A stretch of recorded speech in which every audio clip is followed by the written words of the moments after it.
जय गुरुदेव। एक बार स्वामी जी महाराज ने सत्संग सुनाते हुए एक बड़ी ही अनोखी कहानी सुनाई। इस कहानी को सभी प्रेमी भाई बहन बड़े ही गौर से सुने।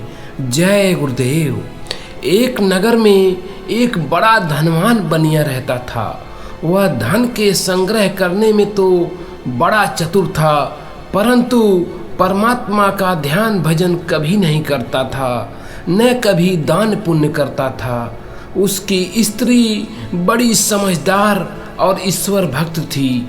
वह अपने पति को हमेशा समझाया करती थी कि यह मनुष्य शरीर बड़ा दुर्लभ है, बार बार नहीं मिलता है। घड़ी दो घड़ी तो परमेश्वर का सुमिरन भजन किया करो। वह सदा यही जवाब देता कि कोई जल्दी नहीं है, भजन सुमिरन भी कर लेंगे। इसी तरह बहुत काल बीत गया। एक बार वह बनिया बीमार पड़ा। तब बनिए के कहने से स्त्री ने एक वैद्य बुलाया। उसने नब्य देखकर दवाई लिख दी और अनुपात बता दिया। स्त्री ने दवाई मंगाई और एक ताक पर रख दी बनाकर। सारा दिन बीत गया। शाम को उसने स्त्री से पूछा, क्या दवा नहीं मंगाई? उसने जवाब दिया कि दवा मंगा ली है, रखी हुई है। बनिए ने कहा, फिर देती क्यों नहीं हो? उसने कहा, कुछ जल्दी नहीं है, आज न दी कल दे दी जाएगी, कल नहीं तो परसों दे दी जाएगी, कभी दे ही दी जाएगी। बनिए ने कहा, अगर मैं मर गया तो दवाई क्या काम देगी? स्त्री ने कहा, मरने को तो आप मानते ही नहीं हैं। अगर मानते होते तो आप हमेशा भजन सुमिरन करने को यह कहकर न टाल दिया करते कि कोई जल्दी नहीं है, फिर हो जाएगा।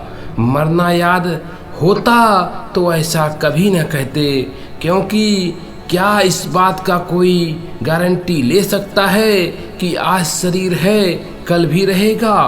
आज औषधि के न मिलने से आपको मौत याद आ रही है।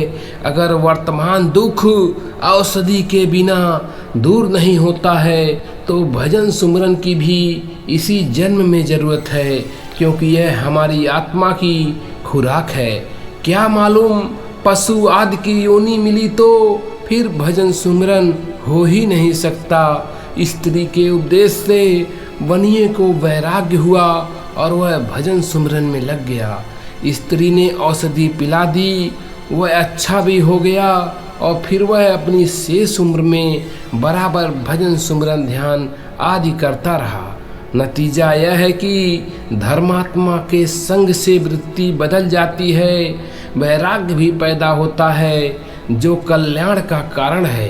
बिना ज्ञान के माया जाल में फंसा हुआ मनुष्य अपने को व अपने कर्तव्य को बिल्कुल भूला रहता है।